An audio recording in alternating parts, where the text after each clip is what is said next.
Eu sou Otmar Schneider, analista de valores imobiliários.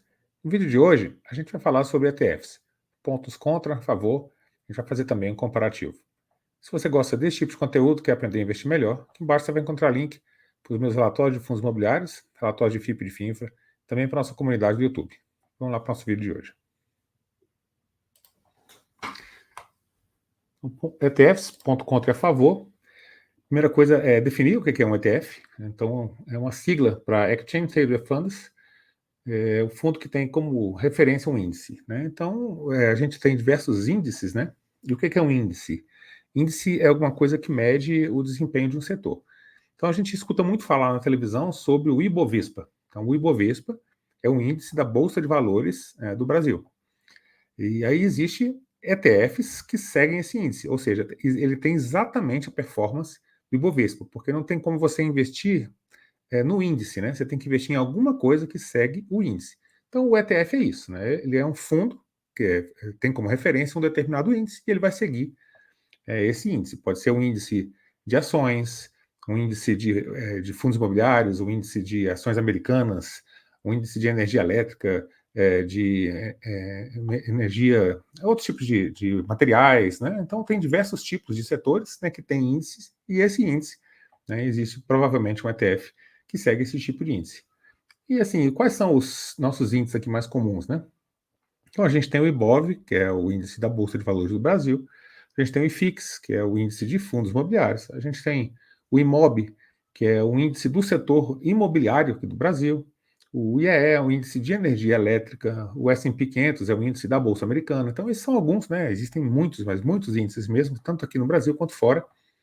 O ETF, ele vai, né, buscar ter a mesma performance do índice, né? Essa é exatamente a função do ETF. E qual que é a ideia, né? Qual que é a ideia por trás de um ETF? Estar na média não é ruim. Então, o que o ETF fala? Você tem um mercado, e alguns ganham, outros perdem. Então, se você estiver na média, você não está nem ganhando nem perdendo, né? Você não está ruim. Visto que, né, segundo a teoria aí, grande parte, a maioria das pessoas, elas perdem para a média. Então, a maioria das pessoas que começam a investir, ou começam especulando, começam fazendo alguma coisa que elas perdem. Então, quando você deixa esse lado, né, dos perdedores, digamos assim, né, mesmo que você ainda não esteja no avançado lá na frente ganhando muito, você pelo menos está empatando com a média, você está melhor do que muita gente. Então, essa é a hipótese, né? E aí, eu vou fazer agora uma analogia aqui com vocês, por isso que eu coloquei essas duas figuras, né? É que a gente tem uma Kombi dos anos 1960. Tá? Digamos aí que seja 1968, 1970, alguma coisa assim. Ela tem placa preta. Uma Kombi aí que tem 50 anos. Quanto que essa Kombi vale? Pensa num preço aí na sua cabeça agora sem consultar nada. Provavelmente você não chegou perto do valor dela.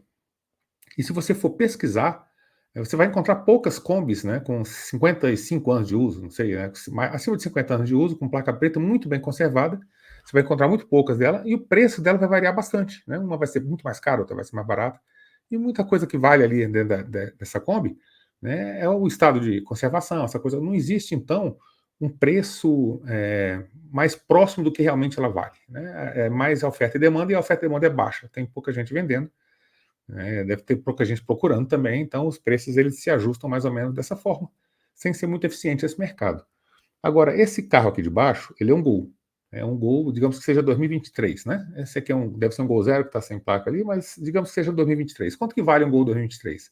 Mesmo que você não tenha noção, você vai lá uma tabela FIP, ou você busca no Google, você vai encontrar os preços, e a diferença de preço de um para o outro vai ser muito pouca.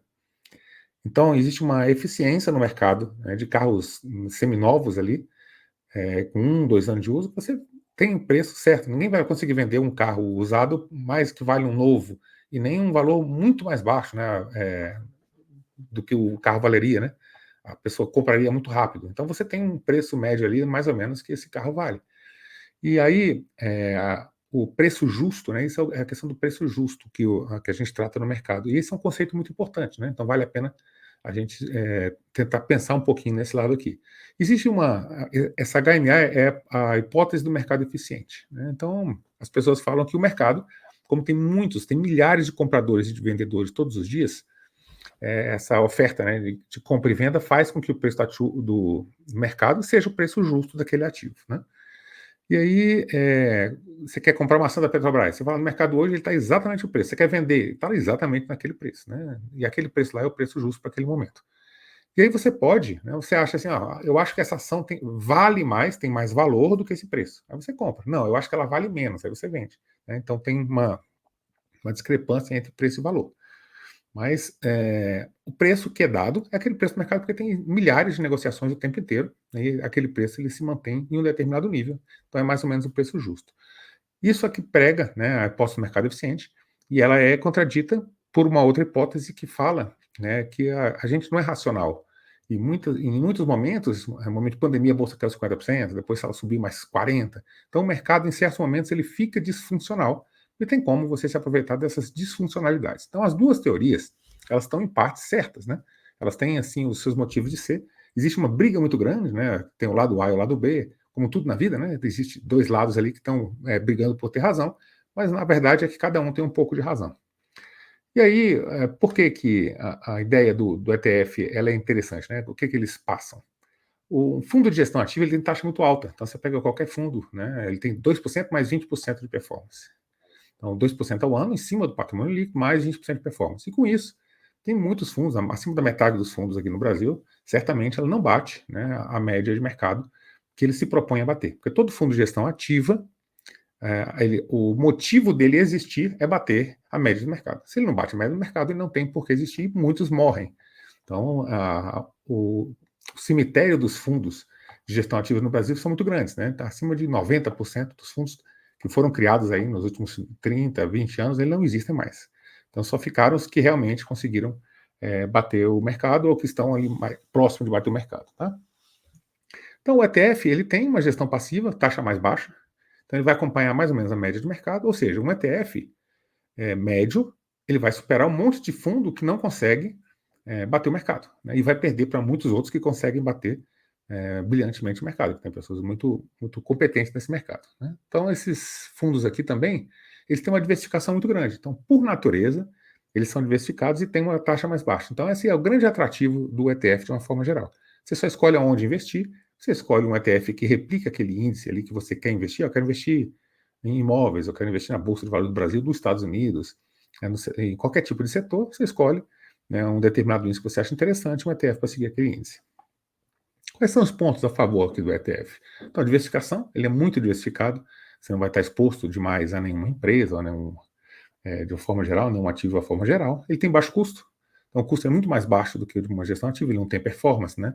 Ele tem só a taxa de administração, que normalmente é muito mais baixa do que esse 2%, é 0,5% ou até mais baixo. Nos Estados Unidos chega alguns fundos a menos de 0,1% de taxa.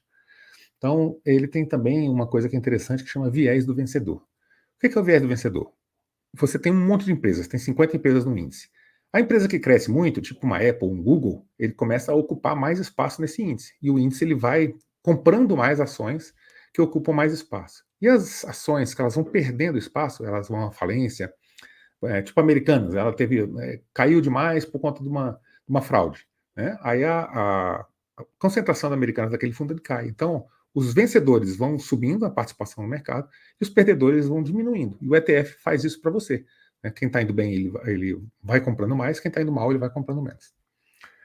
Os perdedores eles são eliminados. O investimento em setores que fazem sentido para você. Você pode comprar um ETF num setor que faz sentido para você. Você quer investir na Bolsa dos Estados Unidos. Tem um ETF de Bolsa dos Estados Unidos, porque a Bolsa dos Estados Unidos está indo bem, digamos. Não, eu quero investir no mundo inteiro. Eu quero diversificar em todos os países do mundo. Eu acho que a China agora ela vai crescer bastante. Você tem como investir na China.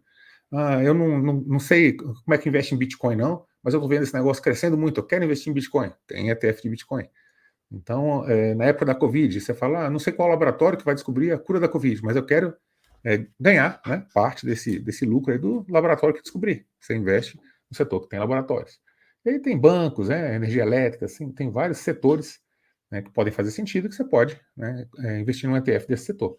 Outra coisa é que o imposto de renda, né, dele é 15%. Se você for pegar em outros, principalmente em renda fixa, né, se você ficar menos de um ano no ativo, você vai ter um imposto muito maior, né, sobre o ganho de capital. E no ETF ele fica limitado ele a 15%. Esses são os pontos a favor. Ponto contra os ETFs, investir em tudo carrega muita coisa ruim. Então você tem, sei lá, 50 empresas, só que você só investiria em 20 dessas. Essas outras 30 você não acha legal. Então você tem que investir em tudo, né? Ele vai limitar a possibilidade de ganhos maiores, ou seja, aquelas empresas que vão performar melhor, né, o resultado dela vai ser puxado para baixo pelas empresas que performarem pior. Vai limitar essa possibilidade de ganhos maiores, né? A taxa de administração existe, então se você investe diretamente, você não paga essa taxa de administração, você mesmo escolhe o que você quer investir, você não se expõe a ativos que você não gosta, que você não gostaria de investir, e você também não paga nenhuma taxa de administração. Então, o ETF nos Estados Unidos, eles distribuem dividendo. Esse aqui é um ponto negativo para investir nos Estados Unidos. Por quê? Porque lá o dividendo é tributado. Então, era melhor não distribuir o dividendo, né, num ETF americano. Era melhor que ele não distribuísse. Quando você quisesse dinheiro, você vende uma parte, né, e tem o ganho de capital ali. O ganho de capital era, né, até pouco tempo agora, isento. O governo agora está cobrando ganho de capital nos Estados Unidos.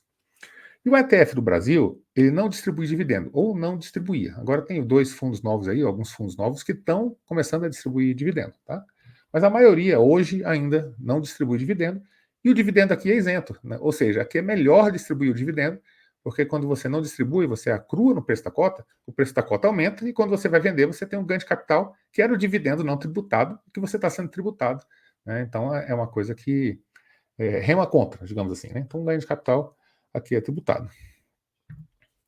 E aqui são os índices que superam o CDI. Eu vou tirar a minha foto aqui rapidinho, para vocês poderem assistir o quadro todo.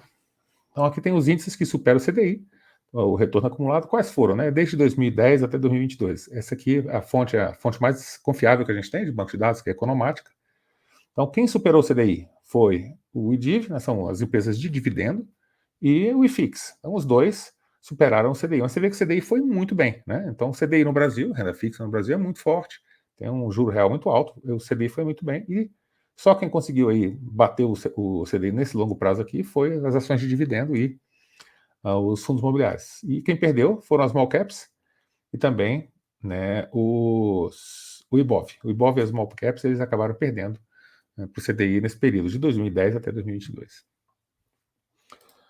E aqui, comparativo entre alguns índices, né? E aí é interessante a gente observar